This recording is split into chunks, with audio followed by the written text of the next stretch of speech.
Okay, great. To settle in, and people are still coming in. This is great. We are going to start with this beautiful song by Nava Tehillah, Shaviti Adonai, Shaviti Havaya Lenegdi Tamid. I place before me. Can you hear it?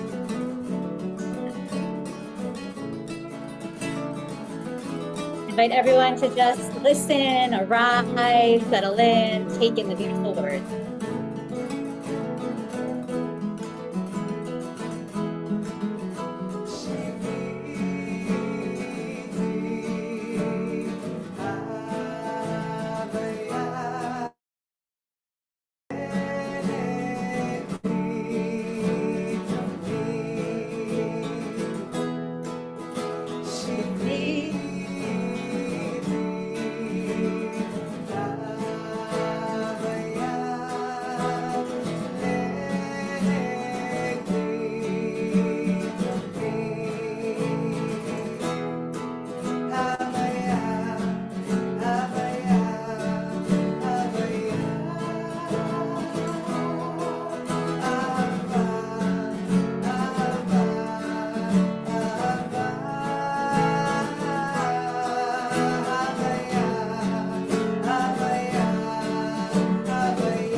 Shaviti, Havaya Lenegdi Tamid, I place before me always the divine source spirit, the mystery, the one who calls out to us. And here comes Margaret. Great. Hello, everyone. Welcome to our pilot session of the Seeker Circle. Hi, Margaret. Hi. Sam Friedman. Amazing. All you did was miss the opening song, Shaviti. Okay. Nava Tequila. I will send you a link to it. It is beautiful. Thank So you. sorry for the tech issues, everyone. Nancy, thank you so much for all your help tonight. Look at all these people. I'm so excited to see you all. This is really coming from such a place of joy and just so much gratitude that we can journey together. We can journey together. So this is our pilot session. There is no pressure to sign up for the whole thing, but your feedback, no matter what, is so invaluable. I've been part of a program. It's a 2-year program called the Clergy Leadership Incubator. It's a 2-year program for rabbis to help crystallize their vision and then implement an innovative project that really builds consensus and is collaborative and is kind of this grassroots initiative. And I had already members of my design team, Doug and Jess and Josh and Emerson and Lauren. So thank you so much. They've been with me from the beginning, kind of offering feedback. And then I did some of these groups of people brainstorming ideas and giving some feedback. And now tonight's the pilot session, and then we will actually kick off in December with the full program. So I will be sending out a survey after this. Nancy, again, is going to help me with that, but please respond to the survey. We'll try to, keep it anonymous, but any feedback you can offer is really, really helps shape this program. Okay, so first of all, you will need something to write with and like a piece of paper, or be able to take notes on your phone or on your computer just for one exercise. Won't have to be a lot of notes, but I do want everyone to have an opportunity to get that.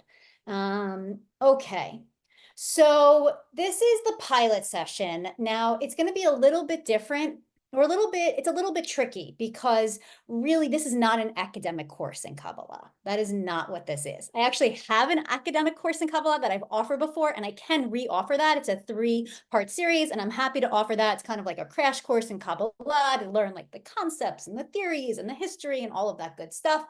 That is not what this is. This is a journey of self-discovery that we are going to partner and really journey together.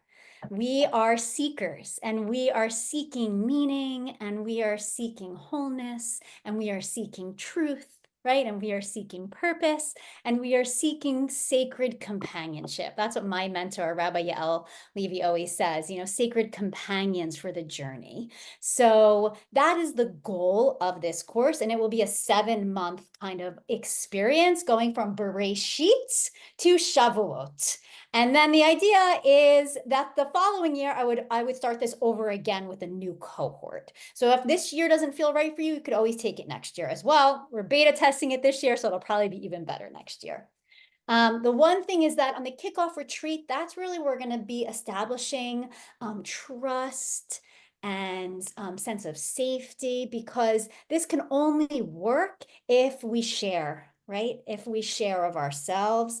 And we're going to be placed in chevruta, into smaller groups of like spiritual chevrutot, smaller groups where we're going to really actively listen with a compassionate and open heart. And we're going to be each bearing witness to each other's unfolding journey. And that mirroring, that reflection, and also being heard and seen in a safe environment filled with love and compassion and gratitude helps us, right? Helps us crystallize our truth and helps us find and lean into our full self.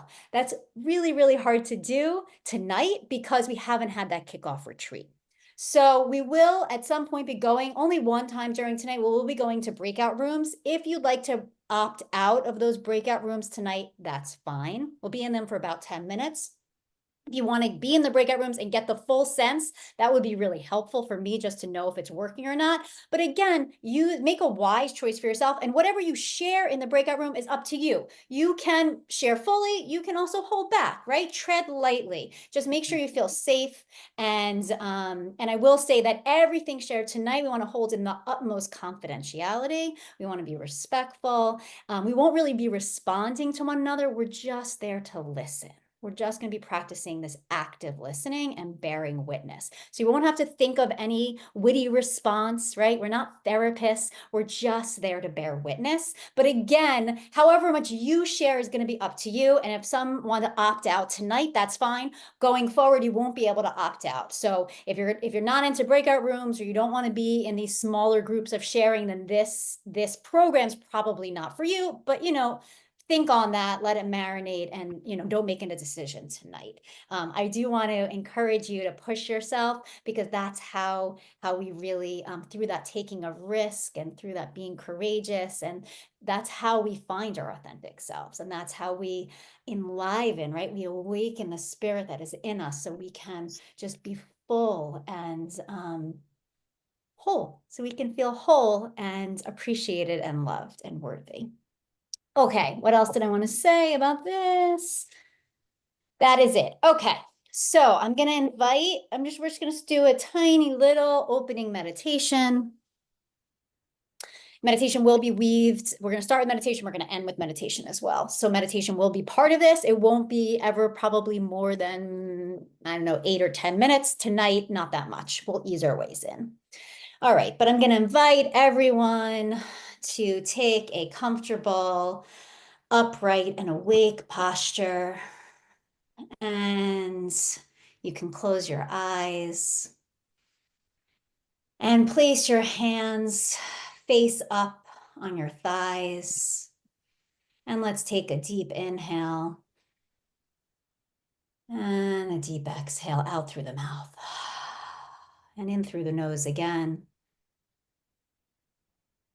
and out through the mouth. And let's count in for 3. I just learned the term for this called box breathing. Count in for a count of 3, hold for 3, and exhale for 3. So in, 1, 2, 3, hold, 1, 2, 3, exhale, 1, 2, 3. Now let's try to go to 4. I'll do it with you, so I'm not going to count this time. We inhale.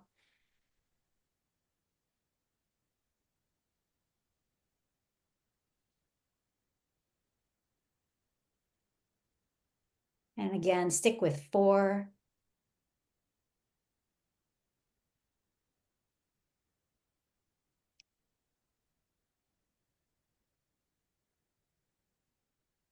And see if this time you can go to 5.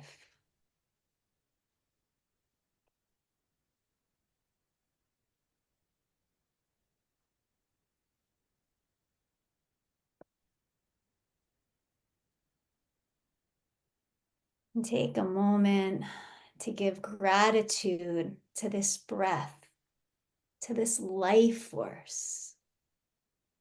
Notice how magical and miraculous it is that you are alive, that you are filled with breath. And for a moment, contemplate, are you breathing or are you being breathed?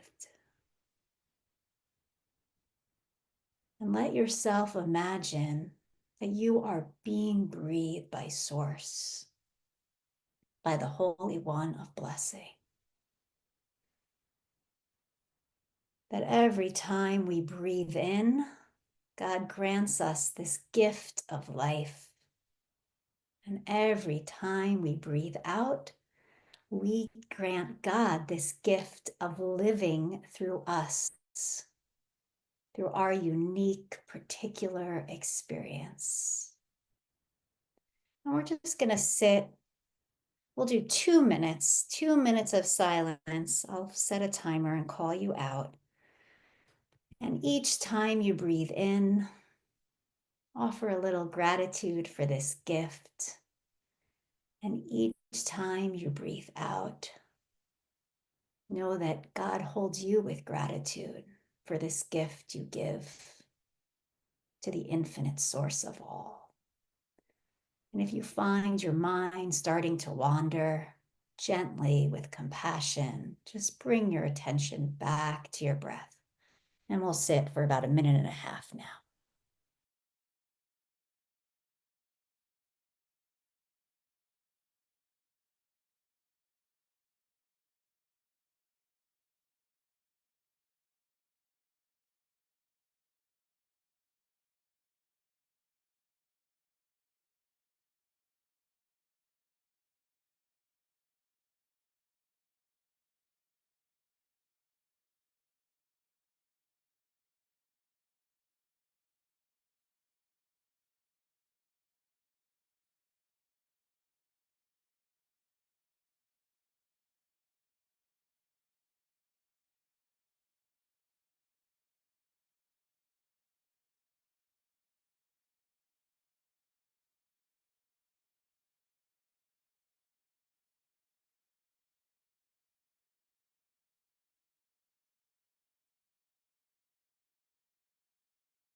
Hodu ladonai ki tov ki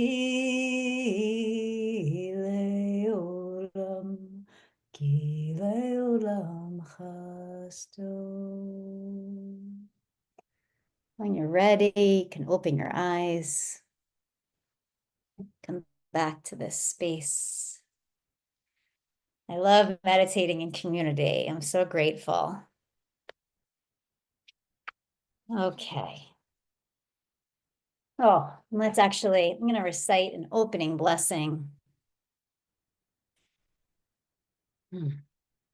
Holy One of blessing, Shorish HaShorashim, the root of all roots, please be with us. Bless this sacred gathering. Bless this space between us. Fill it with your energy. Fill it with your love. Guide us forward. Empower us, enliven us to be fully present, to be awake, to be curious and compassionate, to be brave and courageous, to lean into vulnerability. Please, God, be with us in this sacred time.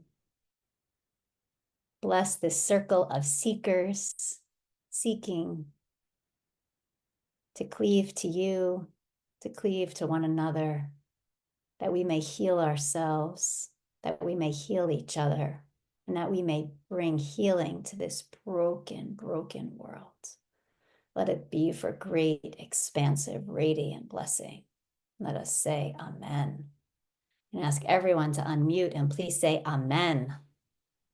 Amen. Amen. Amen. Amen. Love that. Amen waterfall. Wonderful. Okay.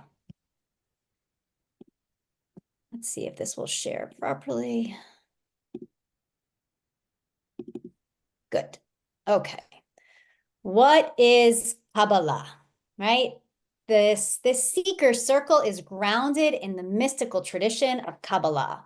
First of all, you can say Kabbalah or Kabbalah. They're both correct. Kabbalah, Sephardic pronunciation, Kabbalah, Ashkenazic pronunciation.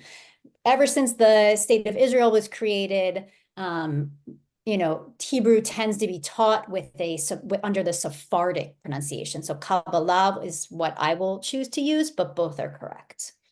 I love this quote from Jason Schulman from his book, Kabbalistic Healing. He says, the Kabbalah, or the Kabbalah, which is the Jewish mystical path of cleaving to God and knowing reality, speaks to the central fire in our being. Kabbalah is above all a means of joining with the divine. It is a path of profound transformation, the fruit of which is to awaken into life in such a way that our former lives seem like sleep in comparison. It brings about the ultimate healing of the human soul. While some people take the word Kabbalah, which can be translated as received, it's from the word received, to lekabel is to receive, to be a tradition of already existent metaphysical work, right? That's the academic approach to Kabbalah, that it is this tradition that's been handed down from generation to generation, the main text being the Zohar, which the Academy says was written in the 13th century, but the tradition says has been handed down from Moses Sinai, right? So there's these competing viewpoints. But it can be, Kabbalah is also the living experience of the real self, the self that is always connected to God. So this idea that Kabbalah literally means received, what that means to me is that when we become a channel, right? When we become a channel to source, we can receive wisdom about who we truly are, wisdom about the intricacies of the universe, wisdom about God, wisdom about our path forward. This wisdom has been embedded in us, but we forgot. We forgot who we really are. And so to receive this is to awaken to our truth. So that is the approach we are going to take to Kabbalah in this course. Again, it is not an academic approach to Kabbalah. I can offer that, and I would be happy to. If people want that, I'm happy to do that. I studied it a lot. I'm not an expert in any way, but I love it. And I notice more and more that I may not look like a Hasid, but I am a Hasid. I'm a neo-Hasid. And I approach Judaism through a Kabbalistic or Hasidic lens and posture. And that is my approach to Torah. And I think that that is the soul of Judaism that is calling out to us and unfortunately has really been hidden and concealed from the masses. These are core principle Kabbalah that I wrote. These are just some of them. We'll see what else we find. But this is when I was thinking about it, what are kind of some of a handful of core principles that we're going to encounter in this course? And just notice as we read these, there might be some resistance, right? But this is coming from the tradition. This is very much grounded in the tradition. So number one, light or unconditional love is the foundational essence of this world. God, source, spirit, right, goes by many names, is present in every situation. The Kabbalists love this term, in od milevado. There is nothing but God. There is nothing but God, or there is nothing but God alone. God, source, the infinite, the holy, right? However, the mystery, however you want to, so many names, created the world in order to give the experience of infinite goodness to all of creation.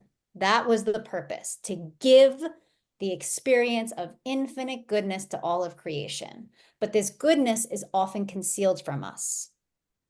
Spirit, or the universe, is always, this one's really hard for me, is always directing and assisting us in experiencing who we truly are, even in the midst of the most challenging of situations.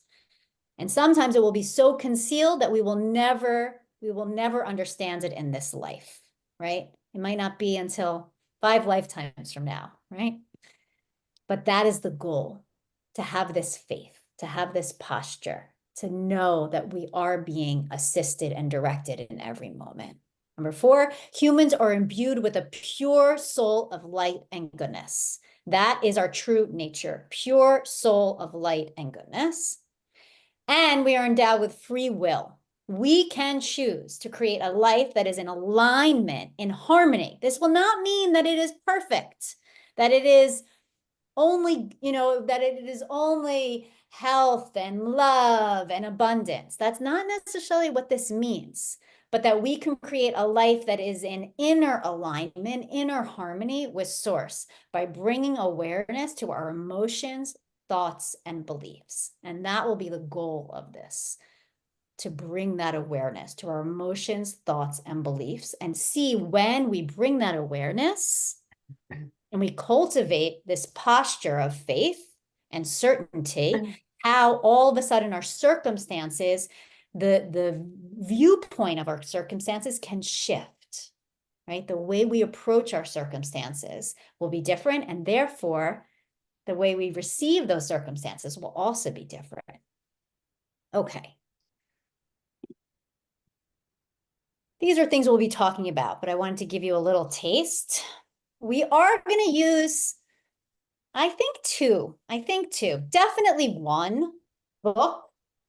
It's called The 3 Conditions, How Intention, Joy, and Certainty Will Supercharge Your Life. It is by Moshe Gerst. He is a amazing scholar, and then also observant Jew and healer and mystic. And he's unbelievable. He wrote another book called It's All the Same to Me. This is his second book. It has so much in it. I feel like he needed a better editor. So I'm not thrilled with it, but it's the best that I could find. I got to be honest. There's so much in it, but I think maybe he'll revise it a little bit. But so some people are asking, like, what's that $72 for? It's going to be to purchase this book. And I also think we're going to use this book called The Inner Work, which I learned about on social media, I hadn't heard about. I think I've read so many books on New Age literature and spirituality and Kabbalah. It's the best book I think I've ever read for practical use. It is not from a Jewish perspective, but it aligns with everything that Moshe Gur says, and I find that it's much easier to read. So we'll see if we'll definitely use the second one. But again, this would be covered in the 72, and I would hand these out at the opening retreat, God willing, if we can get our hands on them. Okay. All right. We're ready for a little, first of all, any questions so far? Feeling all right? How am I doing on time? Okay, I'm 5 minutes behind. That's not terrible. All right, so now we're going to use one of the tools from this book, The Three Conditions. It's actually the tool at the very, very end of the book, and this is where you'll need a piece of paper or pencil or be able to take notes, okay? So we're going to do this exercise. I'm going to pull it up on my screen. Okay.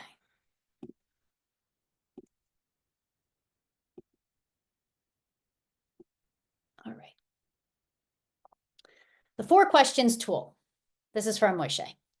I want to give you a life-changing, simple formula for happiness. The following 4 questions are the most important questions you will ever ask yourself. Each one is scored on a scale of 0 to 10 with a possible total score of 40. This score will reveal, 1, your overall level of well-being and the general state of joy you live with, and 2, the exact areas you can focus on to elevate your state of consciousness.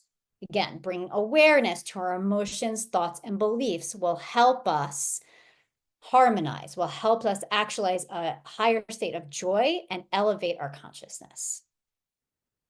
Once you've done your personal self-assessment, take a look at where you're ranked highest and lowest. In the areas where you rank high, lean in. You're already strong in these areas, and therefore you can likely easily strengthen your connection. In the areas where you scored low, you now have an idea of what you need to develop if you are committed to living with more love, joy, and peace. To authentically gauge yourself and get results that can help you, it's important to be as honest and authentic as possible. No one needs to know your score. I'm adding this in. You don't need to share the score with anyone. This is for you, okay? So be as honest as you can. There's difference between what you want to believe and what you actually believe, and you can sense that difference in how you generally feel. With this in mind, ask yourself the following 4 questions and answer on a scale of 0 to 10. 0 being no or never, 10 being absolutely or always.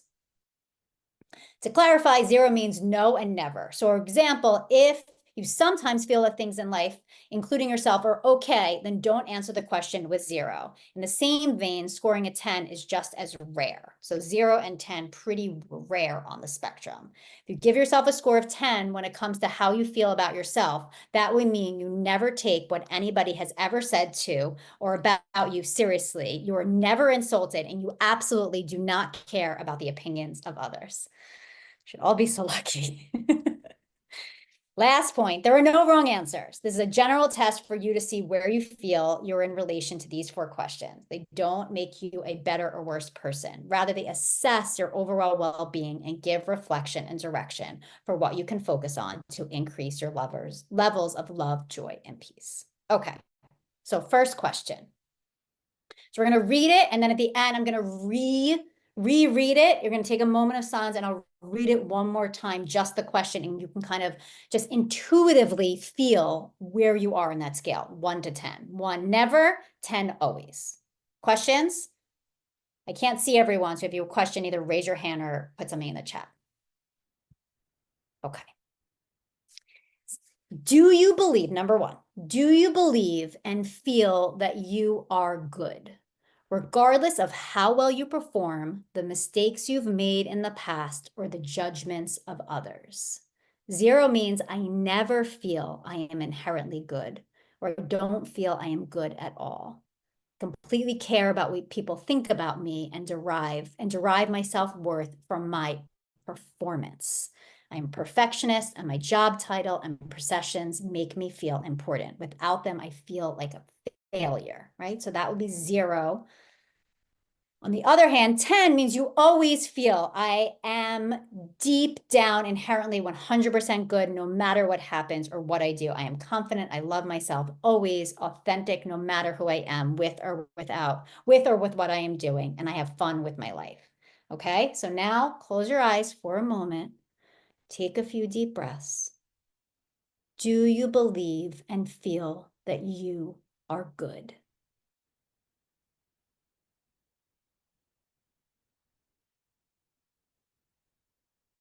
Write down 0 to 10. Number 2, do you believe and feel that you have the potential and power to accomplish your dreams, goals, and desires? Again, 0 means not at all. I have 0 ability to make my dreams a reality in my years on the planet. Whereas 10 means I am 100% confident in my personal power to create my own reality. Again, close your eyes. Do you believe and feel that you have the potential and power to accomplish your dreams, goals, and desires? 0 to 10.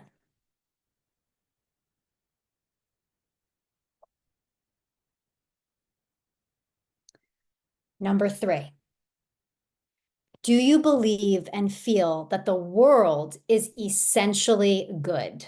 Regardless of what goes on or has gone on, do you feel that at its core, the universe is good? 0 means you generally feel the world is terrible and is out to get you. You feel the universe is inherently problematic, chaotic, and in disorder, right? Still in tohu vavohu. A 10 means you generally feel the universe is inherently good, divine, loving, meaningful, intentional, and by design. You feel that everything, even things that appear and are experienced as bad, has a purpose and therefore is ultimately good. Very, very difficult question. Very helpful, I think, to be doing this right before the election also. Okay, so close your eyes. Do you believe and feel that the world is essentially good, regardless of what goes on or has gone on? Is the universe good at its core?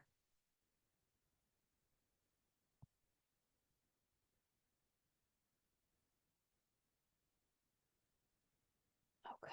And last but not least, do you believe and feel that the universe is supportive of you and your desires?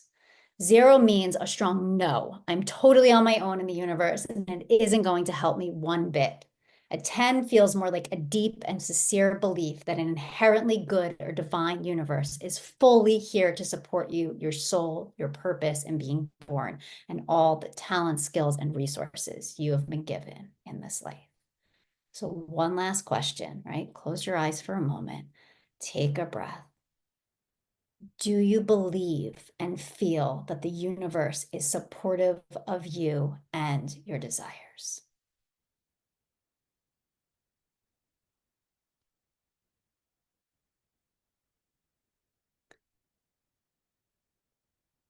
Okay, so now take your 4 scores and tally them and look where you fall on the sliding 40-point scale. If your score is under 20 points, Moshe says, he can guarantee that you're going through life in pain. Yet you don't have to live the rest of your life this way. You can take action if you're so inspired and take steps toward a more joyous and loving life. I really want to believe him, right? I really want to believe him. The closer you are to 40 points, the closer you are to enlightenment and pure bliss. To put things in context, if you score between a 23 and a 26, you likely feel, I'm happy enough of the time. Life could be better, but I'll deal with that with what I've got. If you scored a 30 or above, you're likely one of the happier people in your social network. You feel that life is really great and there is much to experience, see, feel, and do. This is relatively high total score. If you scored a 33 or higher, you were likely a beacon of light and or a teacher to everyone you come in contact with.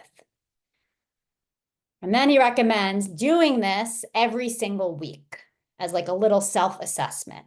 So that may be a practice that we take on as a group. I'm thinking we would at least do this at the opening and closing retreats, maybe midway through as well. And I think it's not linear. I don't know that it's linear. I really don't. But I think it's a practice that we have to stay vigilant and we have to continue to practice to raise that certainty and that level of faith and to reprogram that belief system.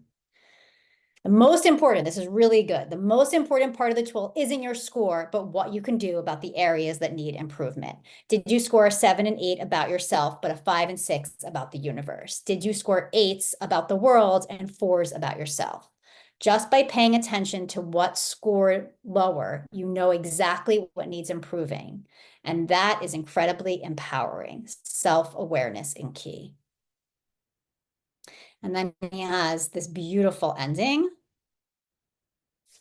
There are only two things that matter in life: what you believe about yourself and what you believe about the universe. Every single thing you do and experience in your life is a direct expression of your paradigm in these two areas. Therefore, absolutely nothing should be more important than the refinement and clarity of these inner agreements. You get to choose what you believe. How are you going to live? This is a guide to enhance your level of spiritual empowerment and spiritual enlightenment. The beginning of the rest of your life starts now. Can you hear that song?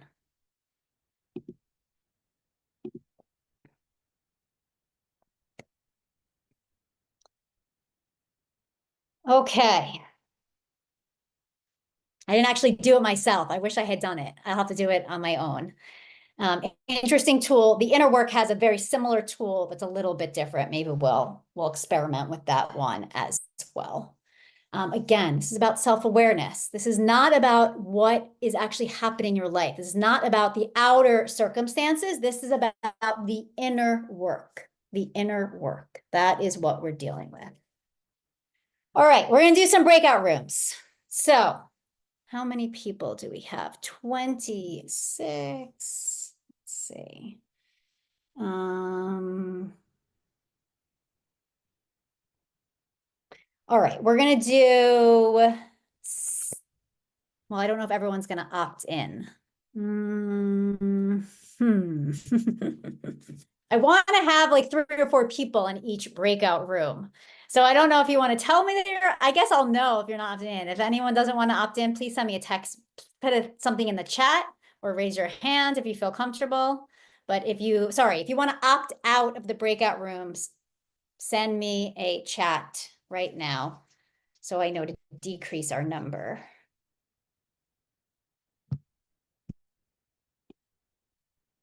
Okay. All right.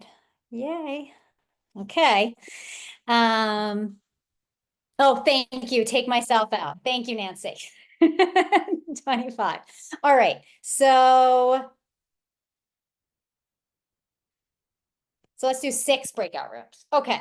This is what's going to happen. We're going to go in breakout rooms. How am I doing on time? I'm a little behind. All right. We're going to do 10 minutes in the breakout rooms. For the first minute, I want you to pick a timekeeper. So somebody who's going to hold the time. All right. So most people have a timer on their phone. And then everyone share your name, whether you're from Kol Ami or Darchei Noam, and your favorite Jewish holiday. Your favorite Jewish holiday. All right. So everyone can go around and do that. That should take about a minute. And then each person is going to get 2 minutes to share. This could be sharing about what that 4 tools experience was like. This could be sharing about any resistance that's coming up or any excitement that's coming up. This could be about the meditation. Whatever arises that you want to share, please share. Again, tread lightly. You know, I want to encourage everyone to be vulnerable and authentic, but you want to feel good about sharing. We're going to hold everything in confidence, and we're going to bring our best selves to these breakout rooms. We're going to create a safe and loving and compassionate, holy space. And we're going to offer this on our mizbeach, our altar, right? Our altar. No one is to respond. We're just there to listen. Active listening means shaking your head. You could do reactions if you want. I'll let you do that. If you want to do little reactions, little hearts or something, I'll let you do that. You can shake your head. You can kind of go like this. No words, okay? Just body language. Someone will hold the time. And in between, just maybe everyone close their eyes and just take a few more deep breaths and then go on to the next person, okay? So we're at about 10 minutes, so 1 minute to share and then 2 minutes for each person, okay? And then I'll call you back. So it's 7:20 now, I'll call you back around 7:30. I will give you a forewarning, like a 1 minute warning. Questions about what's happening in the breakout rooms? Okay. Wow, you guys are amazing. Breakout rooms.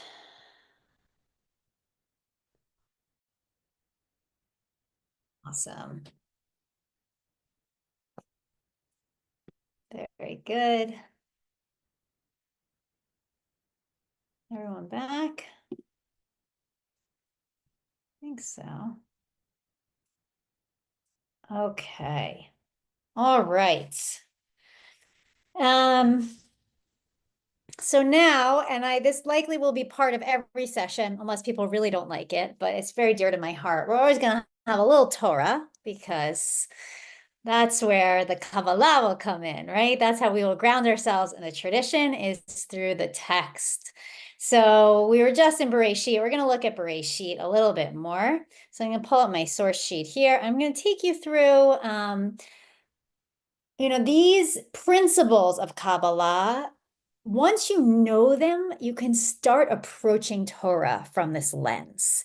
And it's not the obvious interpretation, but once you start cultivating the skill, I think it becomes really, really obvious. And it's so fun and playful. And then we can start to see like, oh, there's a hidden meaning here in the text. And that this is really the soul of Torah. And like the soul of Torah is calling out to us and saying like, the point of Torah is to help us connect to our best selves, to help us connect to God and to help us connect to each other.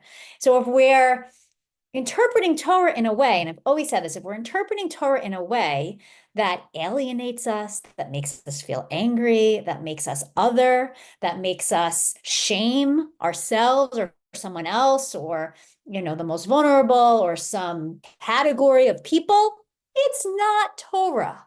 You can't call it Torah because the essence of Torah is the Holy One of blessing, right? God's name, that's what the mystics say, the Kabbalists say that God's name is actually garbed in the letters of Torah. And so this is the way I approach Torah, and I find it to be so nourishing and transportive. And I hope that like as we learn these skills, you'll start to be able to access Torah through this way and look for hidden meaning. We turn it and turn it and turn it to find something that will resonate, that's find something that will help us feel alive and awake and expanded. And when I get to a place in Torah that I just cannot find that hidden meaning, it's okay, right? Maybe it's yet to be revealed. And I pray and I sit and I meditate. And sometimes something really does, right? Kabbalah, sometimes I do receive the wisdom. And other times I think, okay, not today, or not in this life, or not in this generation, right? Each generation has something new to bring out of Torah, and we are what keeps Torah alive and dynamic and breathing and living and resonating. Okay, so let's look at Bereshit.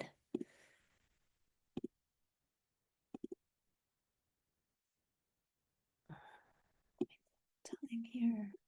Okay, good. All right.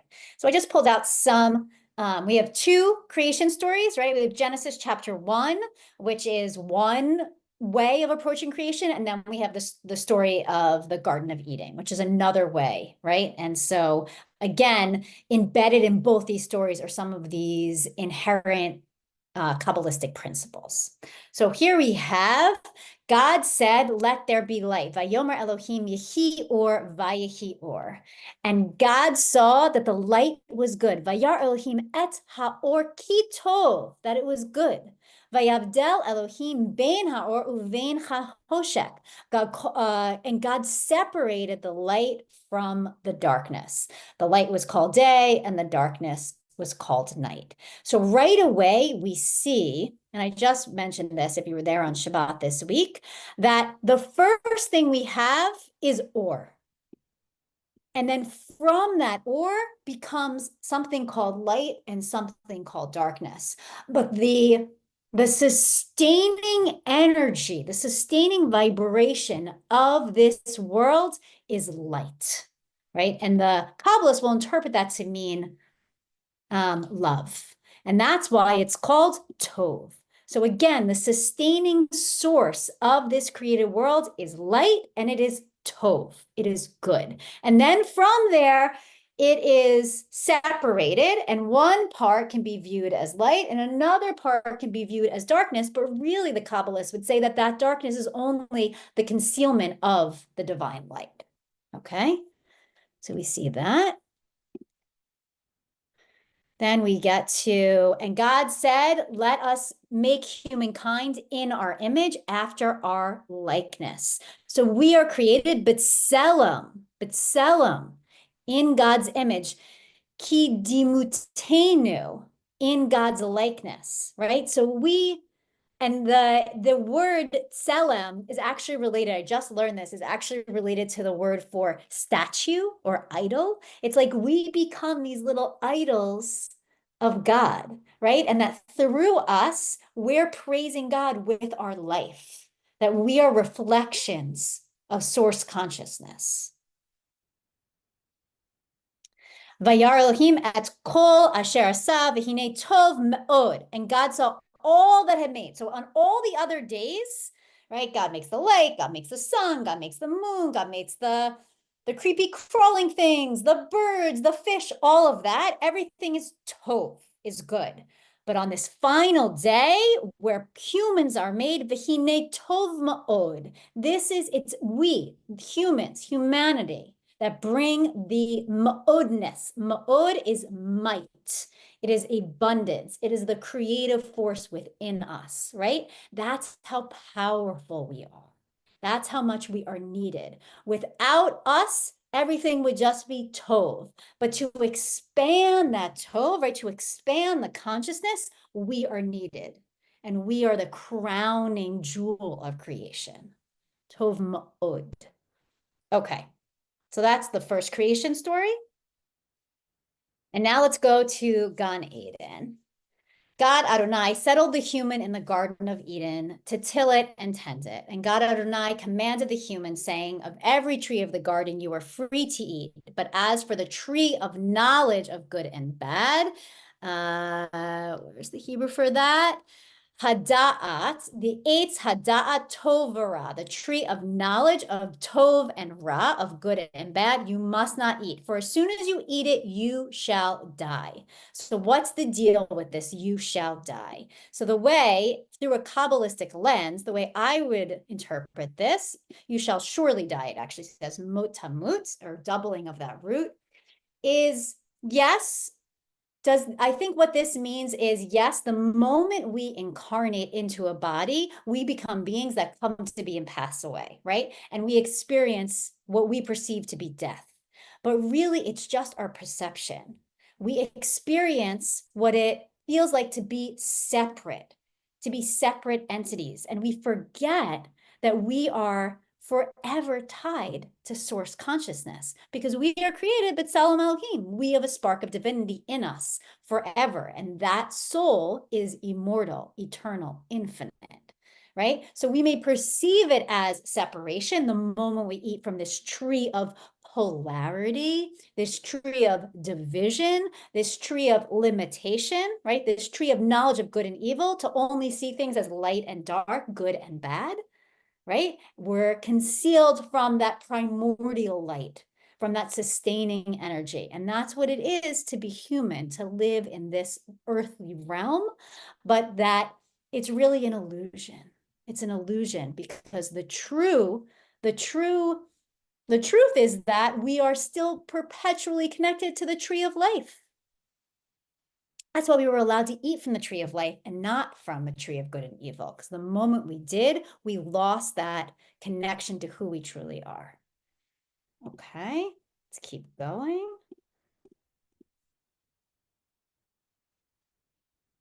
Now the serpent was the shrewdest of all the wild beasts that God Adonai had made. It said to the woman, "Did God really say you shall not eat of any tree of the garden?" The woman replied to the serpent, "We may eat of the fruit of the other trees of the garden. It is only about fruit of the tree in the middle of the garden that God said, you shall not eat of it or touch it, lest you die." And the serpent said to the woman, "You are not going to die, but God knows that as soon as you eat of it, your eyes will be open and you will be like divine beings who know good and bad," right? So what is the serpent in the Kabbalistic framework? The serpent is the ego. The serpent is the mind, right? It is the mind that constantly wants to question, that constantly wants to call into question our inner wisdom or our inner truth. It wants to use logic or reason or sensory experience to try to poke holes in our eternal knowing and brings shame. That's what the serpent does. The serpent brings doubt and brings shame. So they eat. Oh, she says the tree was desirable as a source of wisdom. It actually doesn't use the word for wisdom. This word for wisdom is chokmah. It uses the word lahaskel, which is intellectual, like which is the sechel, which is the minds. So this tree of knowledge of good and bad, right? This tree of this world is what we can attain academic knowledge, but it will not provide us with wisdom because true wisdom can only be found by doing the inner work. And so the serpent kind of, it's like a bait and switch, right? And so they eat, and the eyes of both of them were open, and they perceived that they were naked. They knew they were naked before. It has nothing to do with being naked. Naked means that they were connected completely to God, right? They didn't feel any separation. So the moment their eyes are open, they then feel like separate beings, and they're scared and they're vulnerable and they're afraid. And what is the reaction that happens? This is so human. They place blame. They hide, they are afraid, and they place blame. They place blame on one another, and then they place blame on the snake, and then they place blame on themselves. So they're hiding. They heard the sounds of God Adonai moving about in the garden at the breezy time of the day. And the human and his wife hid from God Adonai among the trees of the garden. And God called out to the human and said to him, "Ayeka, where are you?" Right? I love this. Ayeka. This is the call. This is the still small voice inside. This is the faint stirring of the soul, of the truth of the soul calling out. Of course, God knew physically where they were. God's not asking for their longitude and latitude. God is saying, where are you spiritually, emotionally? You have become a shell of yourself. You have hidden. You have become afraid. You have constricted. You have forgotten your true nature. He replied, "I heard the sound of you in the garden. I was afraid because I was naked, so I hid." Who told you that you were naked, right? There's nothing to do about being naked, right? Who told you that you were a separate being, alone and afraid? The mind wants to tell us we are separate, that we are unworthy, that we are insecure, that we are powerless, that God doesn't care about us, that the universe is this awful place filled with chaos, right? Whatever it is whatever program we have running, that's the serpent. Did you eat of the tree from which I had forbidden you to eat? The human said, the woman you put at my side, she gave me, right? Let's point a finger. That's such a human thing to do. Let's point a finger at something for why these bad things are happening to me. I need someone to blame, right? Maybe no one is to blame. Maybe we can just allow what is happening to unfold and sit with it and be with it. And then she says, the serpent duped me. Okay. So just like a little taste of what it is to take these Kabbalistic, these Jewish mystical principles, and to look at Torah through this lens. And this is always the lens through which I will engage with Torah. But what my biggest dream would be for each of you to be able to engage in that. So in the survey, what I'll be curious about is, so I'm giving a teaching, but would we like part of this to be you trying to do some Torah study on your own? You know, I'm curious, like, should that be part of this? Should part of the Chavruta also be a little bit of text study? Without my, I mean, my guidance, yes, but without me telling you what to see in the text and you finding it, because I think there's nothing more magical than coming up with your own interpretation. That is really, I mean, that is just, there's nothing better. It's like the best thing in the world. And I'd love for each of you to have that experience. Okay. So, this was fun. I hope everyone's been enjoying themselves. And we will definitely do also, as we get to know each other better, more time in the Zoom breakout rooms, because I think that's really, really important. I did a lot of frontal talking today, but that's because we don't know each other as well. And so I'd love to end again with a little meditation, and then an idea I had is for everyone, maybe multiple people at each session, will offer a seeker's share. Okay, so what is this seeker share? It will be some sort of spiritual content that you found out in the world or on social media that resonated for you. It can be up to 5 minutes long. Could be up to 5 minutes long. I'm going to give you two different examples today of just stuff that I found either on TikTok or Instagram. It doesn't have to be a video. It could also be a poem, or it could be a song, or it could be a text study or something like that, but not taking longer than 5 minutes. And I don't necessarily want you to interpret it for us. I want you to just share it like a show and tell, you know, share it. And then maybe at the end, we'll have this storehouse of little spiritual teachings. They don't need to be Jewish. The two that I'm going to show you today are not from a Jewish lens. One is Ram Dass and one is another teacher. Please no politics. Please no politics. Okay. There's a lot of content out there. So just nothing political. And I'll give people assignments ahead of time. If people like this idea, we'll see on the survey. But I thought that, you know, like two people could be hosts at each session, and maybe a few also at the retreats. And we maybe like start with a share and end with a share. So I'll end with 2 shares today. And we're also just going to do a little bit more meditation now. So I'm going to invite you again to take a upright, awake posture. And take another deep breath and maybe do a loud exhale. And just let go. Whatever you need to let go of.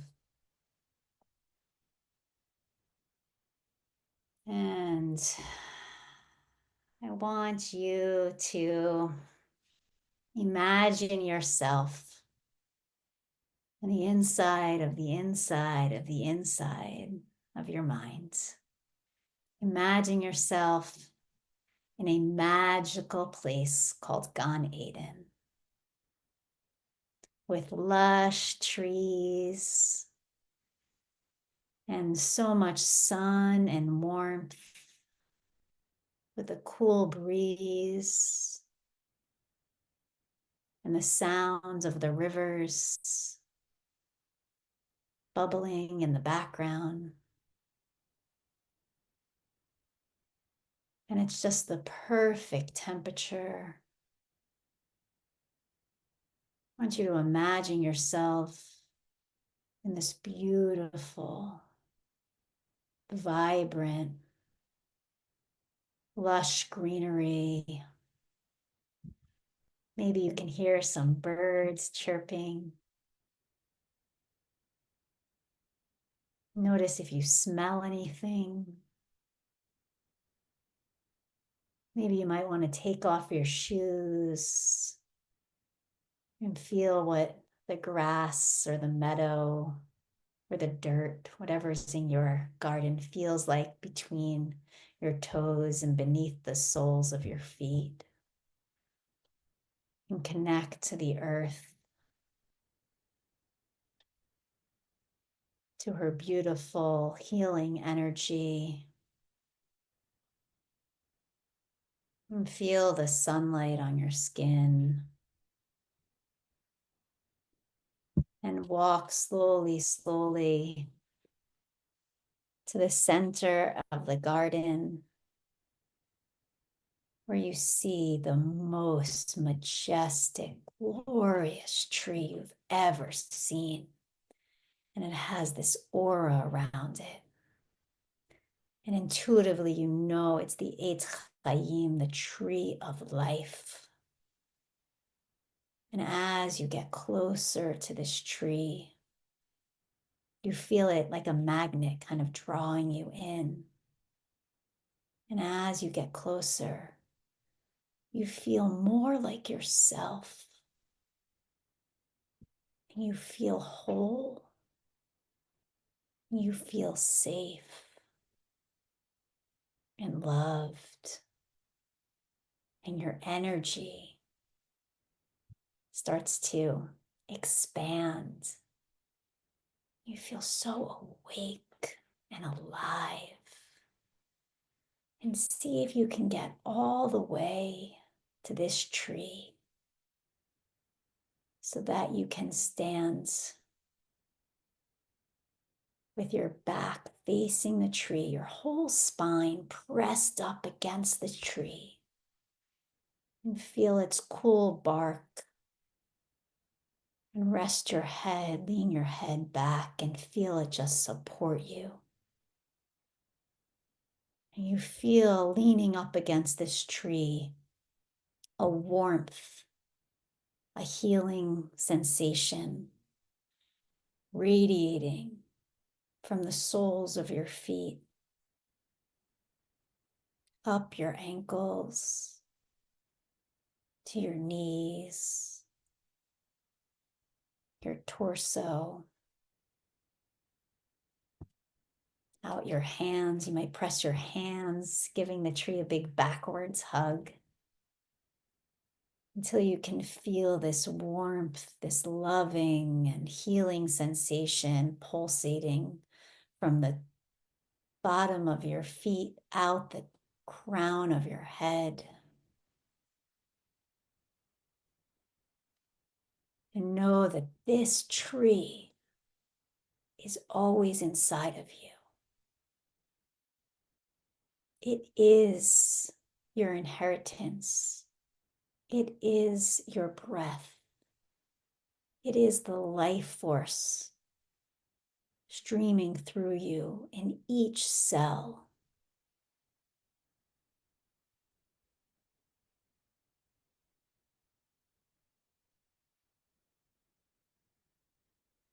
Just sit for a few moments, resting in the warmth and deliciousness of this tree,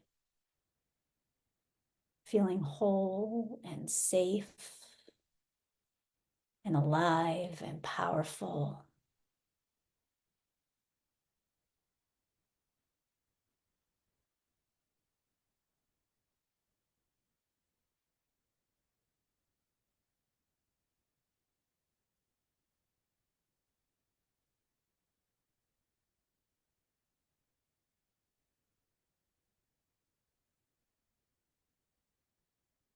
And then turn around and put your hands on the tree, now facing it heart to heart. Give gratitude for this tree, for your life, for the life force, the breath that is in you. And say thank you to the tree. And say lahitraot, I will see you again. And with pure certainty and faith, know that you can always return to this safety, to this power, to this abundance, whenever you choose. And then slowly make your way, moving away from the tree, walking back through the garden. Maybe you notice some creatures or animals or butterflies in the garden. They all seem to know you by name. And you feel connected to them and one with them.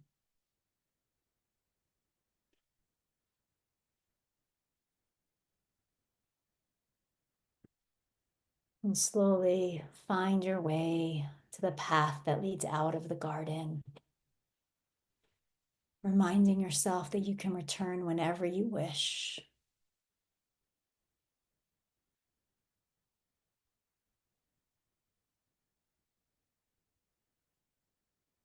You can take this path and give gratitude one last time for this sacred space, for this sacred connection that is inside of you.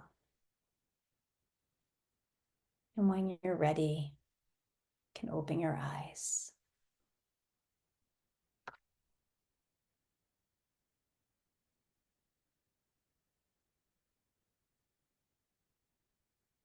And we'll close with 2 models of seekers sharing. Let's see if I can get this to work. Okay.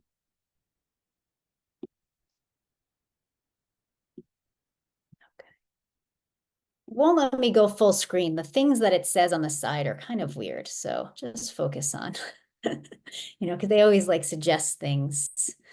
And, oh, hold on. I don't think I shared my sound here. One more time. Okay.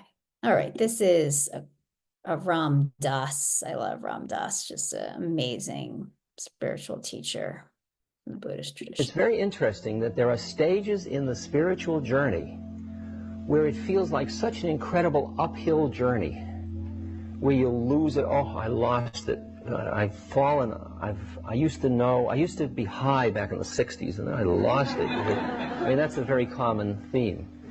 And what happened? I mean, I got married, and the kids, and the insurance, and the car payments, and I don't know what happened. I lost it. Well, it's absurd. You don't lose it. I mean, where can you go?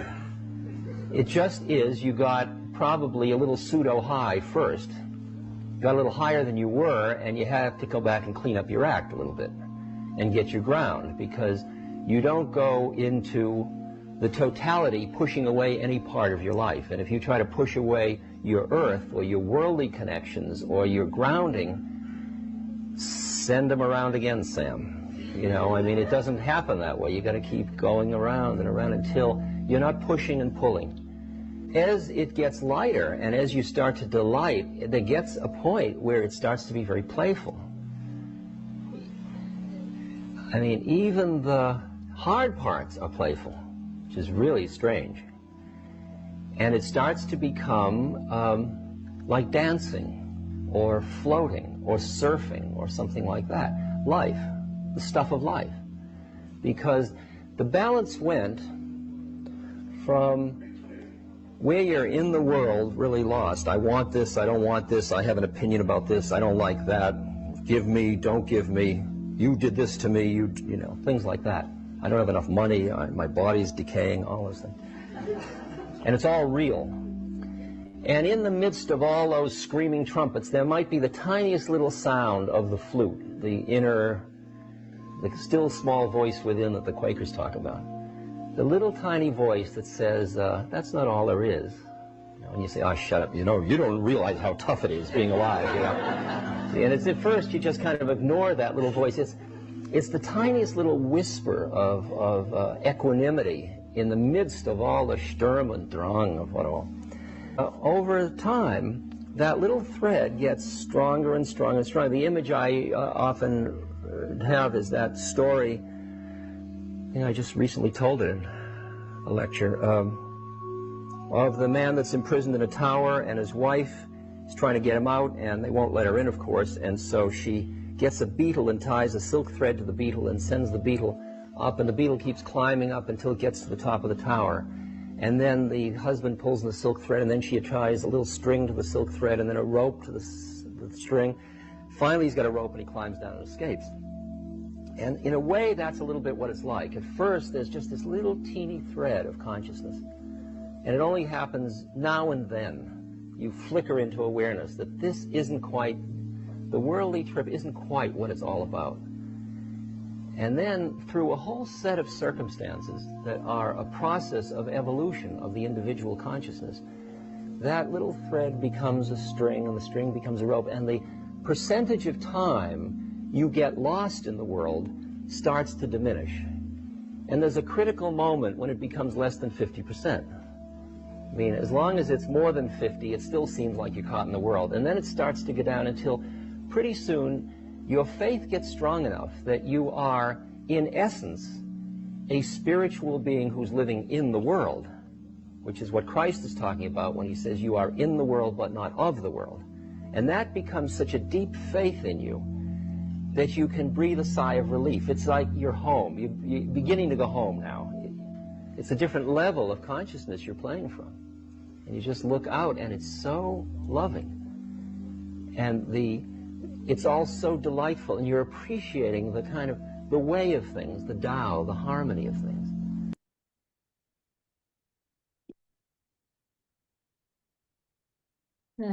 For those who want to stay, there's just one more. It's 2 minutes, I think.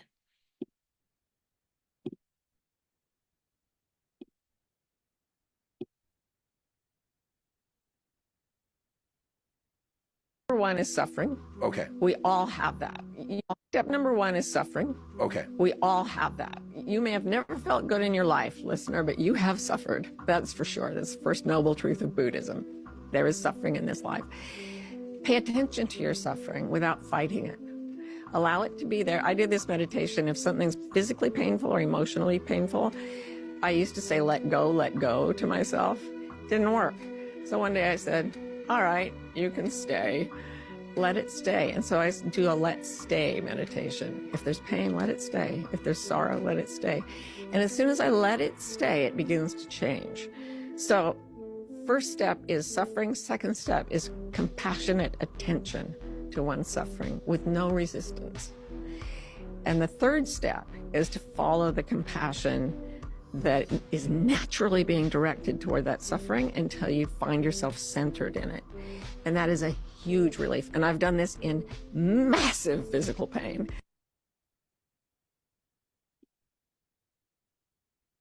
All right, so those are just 2 examples of shares, but they could take different forms as well. And thank you so much for participating in our pilot session of the Seeker Circle.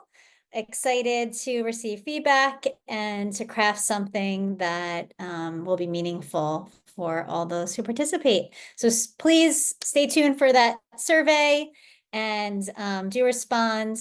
And loved having you all here. Thank you so much. This is like overwhelming response to at least the pilot session. So I'm thrilled to get all the feedback. People are clearly desiring the seeking. Do have Torah study, the kickoff Torah study. So if you enjoyed that, Parshat Noah on Friday at 11 a.m. The Zoom link is on our website. If you can't find it, just email me. And this Saturday is our contemplative Shabbat. I have some choir members who will be helping me with the singing, so I thank you to the choir. Hazan is away on vacation visiting her sister in Arizona, so Nesiat Tova to Hazan, and we only do this like 3 times a year, so if you're interested in a contemplative Shabbat experience, there'll be more Torah and some more meditation and just really nice community companionship. So thank you all so much. Lila Tov, Lila Tov. And before everybody goes, in case anyone's interested, that I will put out the RSVP for the full session after the survey goes out. I know a lot of people are asking me, well, how do I sign up for the full 7-month program, Yes. the series? And I will be sending that out as well. Look for it either in Darchei Happenings, or I'll probably as well send you all a separate, since you are here, well, I will send you all a separate link to sign up. Thanks so much, Nancy. And the kickoff retreat is December 8th in person at Darchei Noam from 3 to 5 p.m. The kickoff retreat. And then it will be monthly Zooms after that. And then we'll end with an in-person retreat. If people are amenable, we might do one more in person. So I think it would be nice, but we'll see. We'll see if people are open to that. But it'll mostly be Zoom to keep it easy.